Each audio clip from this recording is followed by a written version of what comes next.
गणतंत्र दिवस परेड नई दिल्ली में शामिल कैडेट्स और प्रशिक्षक हुए सम्मानित। मुख्यमंत्री विष्णुदेव साय ने कहा कि एनसीसी ऐसा संगठन है जो युवाओं को अनुशासन सिखाता है, चरित्र निर्माण करता है, साहसी बनता है और निस्वार्थ सेवा के लिए प्रेरित करता है। एनसीसी हमारे युवाओं को सेना और अन्य सुरक्षा बलों में अपना करियर बनाने के लिए प्रोत्साहित भी करता है। मुख्यमंत्री बुधवार को अपने निवास परिसर में आयोजित एनसीसी कैडेट और प्रशिक्षकों के सम्मान समारोह को संबोधित कर रहे थे। इस मौके पर कैबिनेट मंत्री बृजमोहन अग्रवाल, विधायक Purandar Mishra, Shrimati Bhavna Bohra, DG NCC lieutenant general Gurbir Pal Singh, ADG major general AK Mahajan, NCC मुख्यालय रायपुर, छत्तीसगढ़ के group commander brigadier VS. Chauhan सहित सेना के अधिकारी और कैडेट मौजूद रहे। मुख्यमंत्री साय ने गणतंत्र दिवस परेड में शामिल एनसीसी के अधिकारियों और कैडेट्स को बधाई और शुभकामनाएं दी। उन्होंने कहा कि यह बड़े ही गौरव का क्षण है। नई दिल्ली के कर्तव्य पथ पर राज्य के एनसीसी कैडेट्स को परेड करते हुए देखना बड़ा ही सुखद होता है। गणतंत्र दिवस परेड के लिए राज्य के किसी कैडेट का चयनित होना न सिर्फ उस कैडेट के लिए बल्कि पूरे राज्य के लिए एक बड़ी उपलब्धि होती है। आईईडी ब्लास्ट में ग्रामीण महिला गंभीर रूप से घायल। नक्सलियों के लगाए आईईडी की चपेट में आने से एक बुजुर्ग महिला जख्मी हो गई है। पीड़ित महिला टोरा बी ने जंगल गई हुई थी। इसी दौरान वह नक्सलियों द्वारा लगाए आईईडी की चपेट में आ गई। धमाके में महिला के दोनों पैरों के चीथड़े उड़ गए हैं, जिसे इलाज के लिए अस्पताल में भर्ती कराया गया है। मिली जानकारी के अनुसार उसोर थाना क्षेत्र के अंतर्गत बुजुर्ग महिला जो कि नड़पली गांव में रहती है, आज सुबह वह गांव वालों के साथ हमेशा की तरह वनोपज संग्रहण के लिए जंगल गई हुई थी। तभी टोरा संग्रहण करते समय महिला का पैर नक्सलियों की लगाई आईईडी की चपेट में आ गया, जिससे जोर का धमाका हुआ और महिला के दोनों पैरों के चीथड़े उड़ गए थे। धमाका होने के बाद वहां मौजूद ग्रामीण किसी तरह महिला घर लेकर आए। जैसे ही मामले की जानकारी सीआरपीएफ के जवानों को हुई तो वे जवान गांव पहुंचे और महिला को फौरन बीजापुर जिला अस्पताल में भर्ती कराया, जहां महिला का इलाज चल रहा है। फिलहाल महिला की स्थिति काफी गंभीर बनी हुई है। दरअसल पुलिस फोर्स लगातार उस इलाके में नक्सलियों के खिलाफ ऑपरेशन पर निकलती रहती है। यही वजह है कि नक्सली जवानों को नुकसान पहुंचाने के इरादे से इलाके में आईईडी प्लांट कर रखते हैं, जिसकी जद में महिला आ गई। इस हादसे के बाद इलाके में सर्च ऑपरेशन चलाया जा रहा है। सीएम साय ने पंडरिया क्षेत्र के लिए 5 एम्बुलेंस को दिखाई हरी झंडी। मुख्यमंत्री विष्णुदेव साय ने मुख्यमंत्री निवास परिसर से पंडरिया विधानसभा क्षेत्र वासियों के लिए 5 निःशुल्क एम्बुलेंस को हरी झंडी दिखाकर रवाना किया।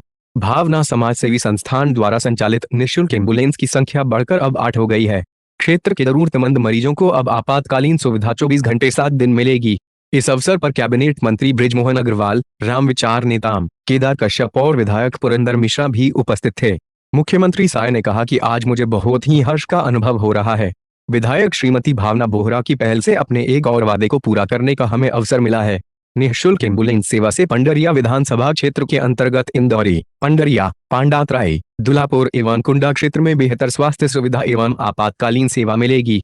भावना समाज सेवी संस्थान द्वारा निःशुल्क एम्बुलेंस सेवा का संचालन किया जाएगा। मुख्यमंत्री साय ने कहा कि इससे किसी भी विषम परिस्थिति में मरीजों को त्वरित सेवा मिलेगी। जनहित के ऐसे प्रयास के लिए स्वयंसेवी संस्थाओं को आगे आना चाहिए। विधानसभा चुनाव के समय भावना बोहरा की गारंटी सेवा संकल्प पत्र में हमने स्वस्थ एवं समृद्ध पंडरिया के उद्देश्य को सार्थक करने हेतु पंडरिया विधानसभा में निःशुल्क एम्बुलेंस सेवा शुरू करने का संकल्प किया था और आज मुझे बहुत ही खुशी हो रही है कि आप सभी के सहयोग एवं समर्थन से हम अपने इस संकल्प को पूरा करने जा रहे हैं। चाय की चुस्की लेते हुए कलेक्टर एसपी ने व्यापारियों शहर भ्रमण कर लिया जायजा। बलौदा बाजार वीएनएस कलेक्टर दीपक सोनी और वरिष्ठ पुलिस अधीक्षक विजय अग्रवाल ने बुधवार को बलौदा बाजार नगर का भ्रमण कर मौजूदा हालात का जायजा लिया। इस दौरान उन्होंने गार्डन चौक, दशहरा मैदान, अंबेडकर चौक सहित नवीन मंडी परिसर का अवलोकन कर वहां उपस्थित व्यापारियों से मुलाकात कर चर्चा की। व्यापारियों ने कलेक्टर एसपी को अपने बीच पाकर देखते ही चाय के लिए आमंत्रित किया। कलेक्टर दीपक सोनी एवं एसपी विजय अग्रवाल ने सहज आमंत्रण स्वीकार करते हुए अमृततुल्य में ही व्यापारियों के साथ बैठकर चर्चा करते हुए चाय की चुस्की ली। इस दौरान व्यापारियों एवं शहर वासियों से शहर की हालत एवं मार्केट के संबंध में जानकारी हासिल की। व्यापारियों ने बताया कि शहर में अब किसी भी तरह की कोई दिक्कत नहीं है, दुकानें भी अच्छी चल रही है, आम लोग भी आसानी से दुकानें पहुंच रहे हैं। कलेक्टर सोनी ने कहा कि यदि आसपास कोई बाहरी संदिग्ध व्यक्ति एवं समाज को तोड़ने वाली संदिग्ध गतिविधियां करने की जानकारी मिलती है तो इसकी जानकारी अनिवार्य रूप से पुलिस कंट्रोल रूम को देवे। उन्होंने सभी दुकान वासियों से कंट्रोल रूम का फोन नंबर 9,47,91,90,629 को नोट कराते हुए दुकानों के सामने डिस्प्ले करने का आग्रह किया। पुलिस अधीक्षक विजय अग्रवाल ने व्यापारियों का कहा किसी भी व्यापारियों को अब डरने की जरूरत नहीं है। पुलिस पूरी मुस्तैदी के साथ चाक चौबंद सुरक्षा में लगी हुई है। जो भी व्यक्ति कुछ अफवाह उड़ाते हैं तो उसकी जानकारी अनिवार्य रूप से पुलिस कंट्रोल रूम को देवें। साथ ही उन्होंने दुकानों के आगे पीछे एवं अंदर में अच्छी गुणवत्ता की सीसीटीवी लगाने का आग्रह किया है। इस मौके पर बलौदा बाजार एसडीएम अमित गुप्ता, तहसीलदार राजू पटेल, सीएमओ उपस्थित रहे। मन में आस्था के दीप जलाए श्री रामलला के दर्शन को निकले श्रद्धालु। श्री रामलला दर्शन योजना के तहत बुधवार को सरगुजा संभाग के लगभग 850 दर्शनार्थी अयोध्या में रामलला का दर्शन करने स्पेशल ट्रेन से रवाना हुए। सरगुजा सांसद चिंतामणि महाराज ने फीता काटकर एवं ट्रेन को हरी झंडी दिखाकर अंबिकापुर रेलवे स्टेशन से दर्शनार्थियों को रवाना किया।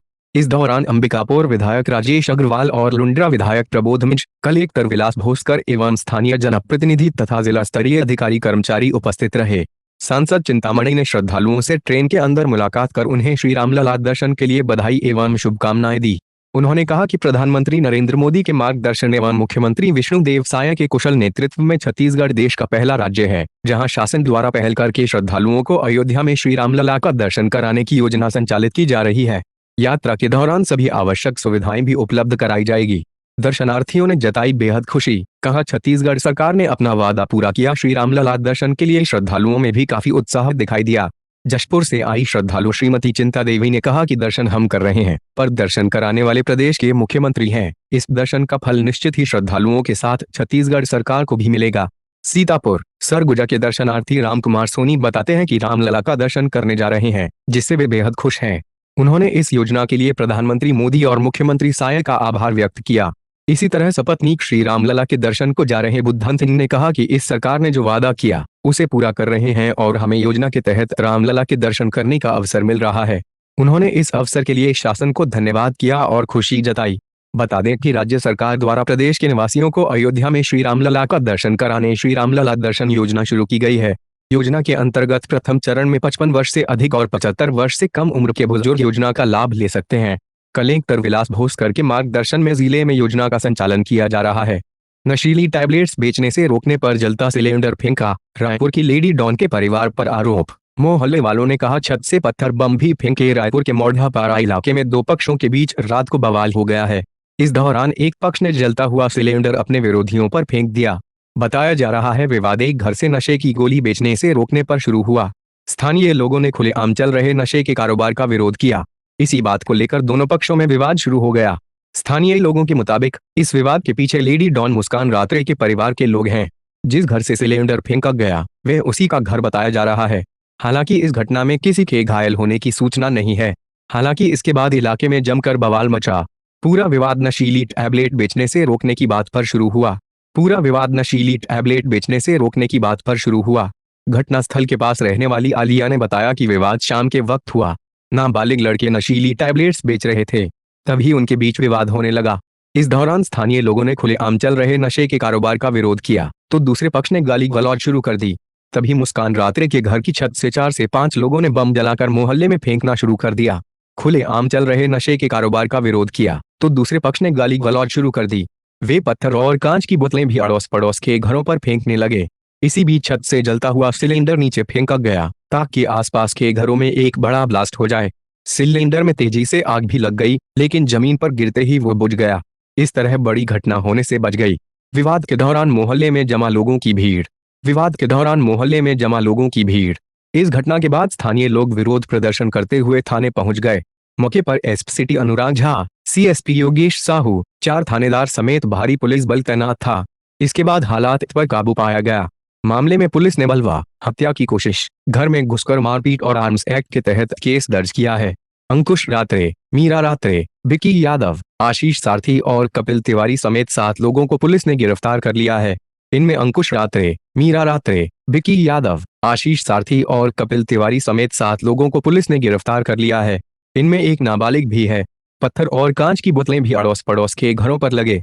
कुत्ते छोड़ देती थी तो कभी सिलेंडर खोलकर बैठ जाती है। जिस मुस्कान रात्रे के घर की छत से सिलेंडर और पत्थर फेंके गए वह पति के साथ मिलकर नशीली टैबलेट बेचने का काम करती है।